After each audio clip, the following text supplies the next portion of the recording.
Iki šiol nėra sukurta jokia plombinė medžiaga, kad atstotų danties kietuosius audinius.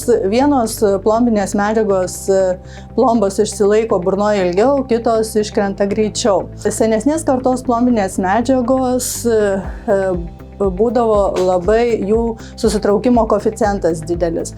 Įdėjus po kurio laiko tarp plombos ir danties audinio dėl plombos susitraukimo atsiranda mikrotarpeliai, į kuriuos renkasi bakterijos, maisto likučiai, atsiranda rūgštinė terpė, pradeda irti danties kitieji audiniai, formuojasi antrinis kariesas, ko pasekoje galimas danties skilimas, lūžimas. Šiuolaikinės plombinės medžiagos jos yra tvirtesnės, mažesnis susitraukimo koeficientas, estetiškai gražiai atrodo. Plombuojant šiuolaikinėmis plombinėmis medžiagomis galima labai gražiai išgauti anatomiją, estetiką ir funkciją.